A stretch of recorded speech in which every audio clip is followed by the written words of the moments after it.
3월 15일 수요일 하나님 말씀입니다. 오늘은 창세기 19장 말씀 읽어보도록 하겠습니다. 창세기 19장은 다 아시는 대로 소돔 고모라의 멸망에 대한 말씀이죠. 그런데 이것은 단순한 멸망뿐만 아니라 하나님의 구원이 어떠한지를 우리에게 보여주는 심판과 구원에 대한 말씀이라 할 수 있겠습니다. 우선 오늘 말씀 1절을 보시면 저녁 때 두 천사가 소돔에 이르니 마침 롯이 소돔 성문에 앉아있다가 그들을 보고 일어나 영접하고 땅에 엎드려 절하였다고 합니다. 이것이 오늘 본문의 배경이 되는 말씀이죠.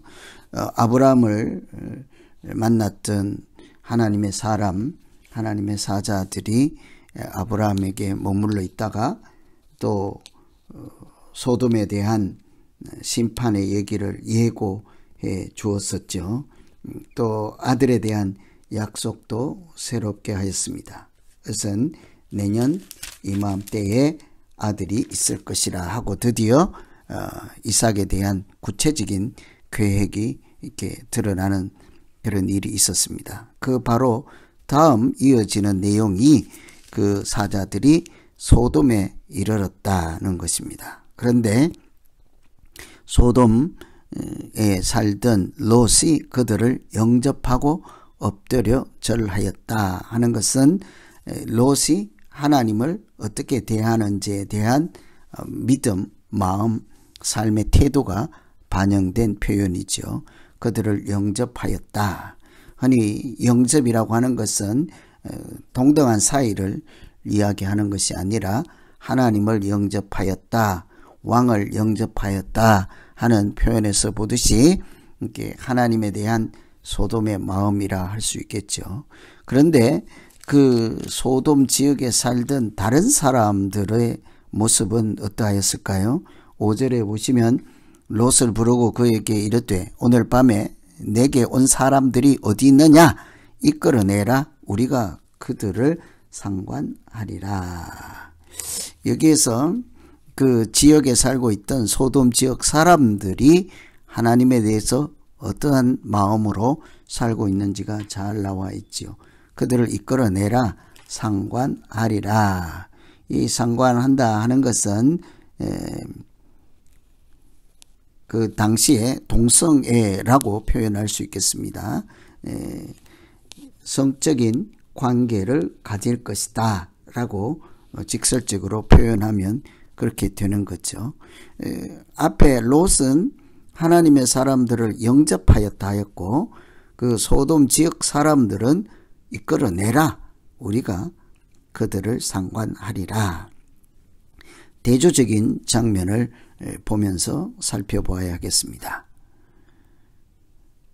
그 사람들의 말을 듣고 롯이 하는 나타낸 반응은 문을 닫고 이르되 청하노니 형제들아 이런 악을 행하지 말라 하죠.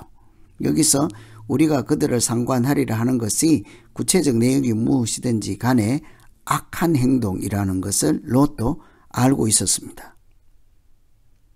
이렇게 하나님의 사람들이 천사라고 표현되어 있는 그 존재들이 소돔에 이르렀을 때 롯과 그 당시 지역에 살고 있던 사람들의 상반된 태도를 통해서 하나님께서 그 땅을 어떻게 바라보시는지를 직감할 수가 있지요. 이미 부르짖음이 크고 또 악이 있어서 하나님이 살피러 간다고 이미 말씀하시지 않았습니까? 롯도 그것이 악행이라는 것을 알고 있었죠. 그래서 이 두 장면을 보신 하나님의 반응은 9절에 잘 나타나 있습니다.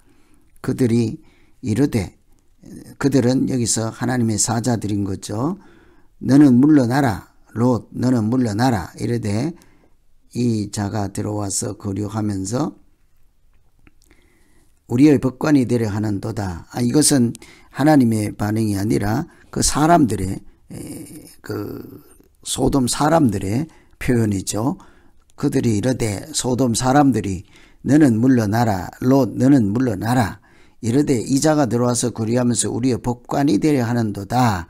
이제 우리가 그들보다 너를 더 해하리라 하고 롯을 밀치며 가까이 가서 문을 부수려 하였다. 이것은 그 소돔 사람들이 롯이 말리는 것을 그냥 두고 또 롯의 제안을 받아들이지 않고 그 자기들이 계획했던 악행을 결국은 하겠다 하는 것이죠. 그래서 이런 과정을 거쳐서 하나님의 반응은 11절입니다. 11절 문 밖에 무리를 대소를 막론하고 그 눈을 어둡게 하니 그들이 문을 찾느라고 헤맸더라.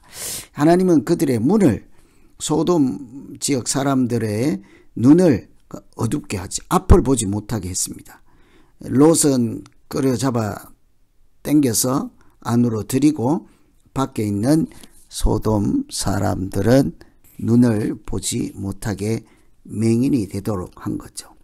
이것은 사실은 그들이 영적인 눈을 이미 뜨고도 보지 못하는 이렇게 맹인과 같은 사람들이니까 이것도 같은 맥락이라고 볼 수 있는 거죠. 사람이 눈을 뜨고 있다고 해서 제대로 영적인 눈을 뜨고 있는 것은 아니죠. 그냥 뭐 짐승이나 사람이나 눈에 물체가 보이는 것은 같지요. 그러나 사람은 영적인 존재로 믿음으로 보는 존재이므로 그 보이는 형체만 보고 판단하지는 않습니다. 영적인 이해와 또 믿음으로 신앙으로 하나님 또 관점으로 세상을 보면서 살아가는 것이지 않겠습니까? 이렇게 소돔 사람들의 눈을 어둡게 한 다음 그 다음 어떤 일이 있었는가를 계속해서 읽으시면서 살펴보시면 되겠습니다. 그것은 다름 아닌 이제 롯의 가정을 구원하는 하나님의 역사가 어떻게 나타났는지 관점에서 보시면 되겠습니다. 12절에 보면 그 사람들이 롯에게 이르되 이 외에 내게 속한 자가 또 있느냐? 내 사위나 자녀나 성중에 내게 속한 자들을 다 성 밖으로 이끌어내라. 그렇죠. 이 롯을 구원하고자 하는 롯은 구원의 대상이죠. 1절에 이미 본대로 그들을 영접하고 땅에 엎드려 절하였다. 하나님을 경배하는 자, 예수 믿는 자 당연히 하나님의 은혜를 입고 구원받게 되는 것입니다. 그래서 그 롯은 구원받을 대상이죠. 그런데 특이한 것은 너에게 속한 자가 또 있느냐는 거예요. 롯을 구원할 때 롯뿐만 아니라 그에게 속한 자를 다 하나님이 구해 주신다는 거죠. 노아의 방주에 노아 혼자만 들어가는 것이 아니라 노아의 아내와 자녀들과 자녀들의 남편인 사위들까지 다 들어가게 되는 것과 같은 장면인 거죠. 13절에 보시면 그들에 대한 부르짖음이 여호와 앞에 크므로 여호와께서 이곳을 멸하시려고 우리를 보내셨다. 우리가 멸하겠다. 너에게 속한 자는 다 구원해 줄 것이라. 그러나 이 지역은 하나님이 멸하시겠다고 하셨다. 이제 그 일을 우리가 하겠다는 거죠. 그들에 대한 부르짖음이 하나님께 들렸기 때문입니다. 그래서 롯이 나가서 딸들과 또 사위들에게 말하여 이르기를 여호와께서 이 성을 멸할 것이므로 너희는 일어나 이곳을 떠나라 하되 그 사위들은 어떻게 했을까요? 사위들은 롯의 말을 듣고 농담으로 여겼더라는 거죠. 하나님에 대해서 어떤 생각을 갖고 있는지가 잘 드러나는 대목입니다. 하나님이 말씀을 해주실 때 세상이 멸망한다 그러면 항상 그럴 리는 없다. 지금 평화롭다. 우리에게 아무 문제가 없다. 하나님 농담으로 여겼다. 마치 아브라함과 사라에게 약속의 자녀를 예언해서 언약을 하실 때 사라가 뒤에서 듣고 속으로 웃었다고 하지 않습니까? 같은 장면인 거죠. 하나님에 대한 신뢰가 없는 모습이라고 할 수 있겠습니다. 그래서 17절에는 그 사람들이 그들을 밖으로 이끌어낸 후에 이르되 도망하여 생명을 보존하라. 돌아보거나 들에 머물지 말고 산으로 도망하여 멸망함을 면하라. 이제 롯이나 그 사위가 비웃는 것처럼 다 이렇게 지체를 하고 이렇게 시간을 끌고 있을 때 하나님의 사람들은 그들을 그냥 이끌어내죠. 강압적으로 이끌어냅니다. 밖으로 끌어낸 다음 도망가라, 뒤돌아보지 말라, 머물러라, 이렇게 산에 도망하라 하죠. 산으로 도망한다 하는 것은 하나님께 피하라 하는 것과 같은 표현이라고 하겠습니다. 그래서 그들이 구원을 받을 때에 참 안타까운 일이 하나 있었죠. 롯의 아내는 뒤를 돌아보았다. 26절에 롯의 아내는 뒤를 돌아보았다. 결국 소금 기둥이 되었더라. 너무 유명한 내용이잖아요. 이 롯의 아내는 하나님 말씀을 비웃었던 사위들처럼 가볍게 여긴 거죠. 돌아보지 말라 하면 하나님의 말씀대로 순종해야 되는데 사람이 궁금해서 돌아보잖아요. 궁금해서 돌아보는데 문제는 무엇입니까? 하나님의 말씀을 경히 여기는 거죠. 말씀을 가볍게 여기는 거예요. 하나님이 하지 말라 하는 것도 무섭게 하는 거죠. 설마 무슨 일이 있을까 하는 거예요. 선악과를 따먹는 그 하와 태도도 마찬가지이지 않습니까? 항상 하나님이 하지 말라 한 것은 가볍고 우습게 보이는 내용이라도 안 하는 것이 맞는 거죠. 그런데 뒤돌아본들 무슨 일이 있을까? 내가 지금 도망가고 있는 중이다. 중요한 것은 돌아봐서가 아니라 말씀을 어기는 것입니다. 이렇게 롯의 가정을 구원하시는 하나님의 이야기 끝에 우리가 꼭 한 구절 짚고 넘어가야 될 것이 있죠. 우선 29절입니다. 하나님이 그 지역의 성을 멸하실 때에 곧 롯이 거주하는 성을 엎드리실 때에 하나님이 아브라함을 생각하사 롯을 그 엎으시는 중에서 내보내셨더라. 롯을 구원하신 까닭이 하나님께서 아브라함을 생각하셨기 때문이라 하는 거죠. 야, 얼마나 대단한 구절 말씀입니까? 누군가를 생각해서 또 다른 누군가를 구원해 주신다는 거죠.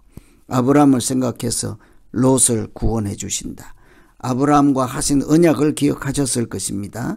아브라함에게 했던 하나님의 마음, 한번 약속하신 것 반드시 이루시는 분이므로 그 말씀대로 이루어지게 하실 것입니다.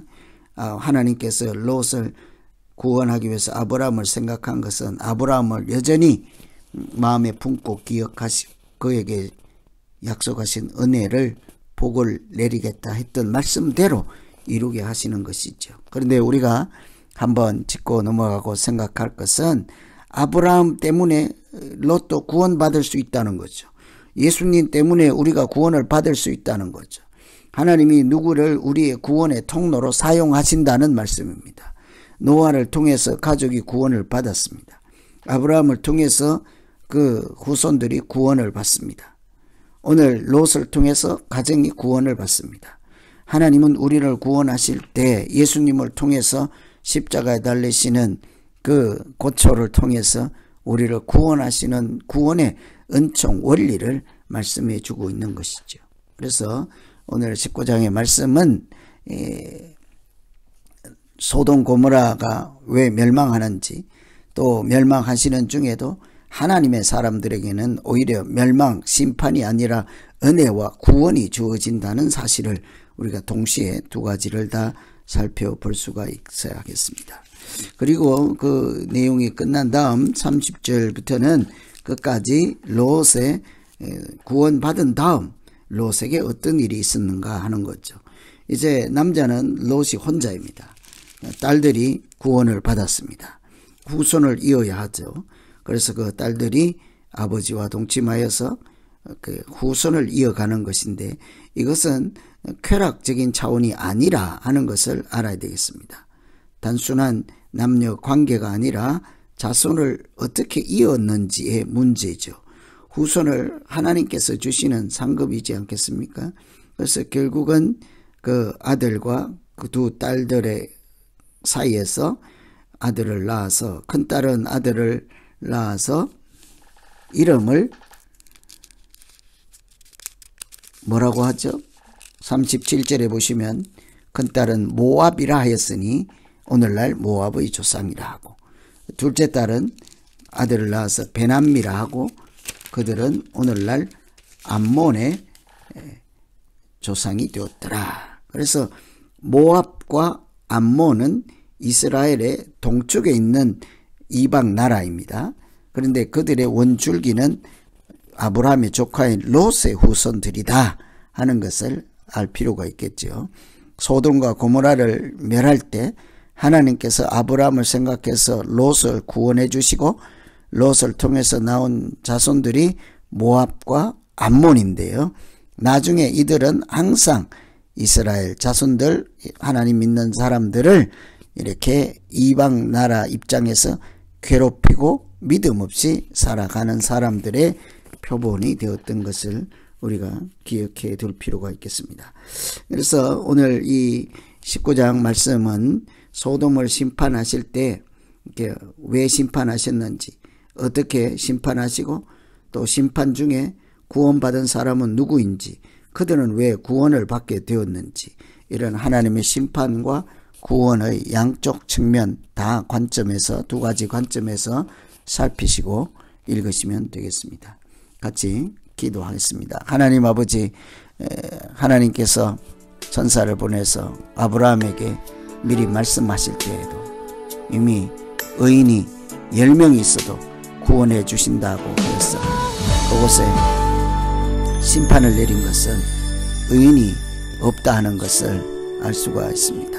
하나님, 우리 한 사람 때문에 구원을 받기도 하고 멸망을 이렇게 피할 수도 있는 그런 것을 생각하면 한 사람 한 사람의 중요함, 한 사람 한 사람의 믿음이 얼마나 고귀한 것인지를 우리가 마음에 깊이 새기게 하시고, 아브라함 때문에 롯을 구원하시는 하나님의 은총이 나 때문에 누군가 다른 사람을 구원하시는 또 다른 하나님의 은총으로 나타날 만한 그런 믿음으로 살아갈 수 있게 하여 주시옵소서. 여러 번 기회가 있음에도 하나님을 영접하지 아니하고 오히려 하나님을 대적하고 성령을 거스리는 그런 믿음 생활 되지 않고 우리에게 온전히 하나님께 의지하고 하나님만 바라보고 전심으로 하나님을 사랑하는 믿음 생활이 될 수 있도록 인도하여 주시옵소서. 예수님 이름으로 기도하옵나이다.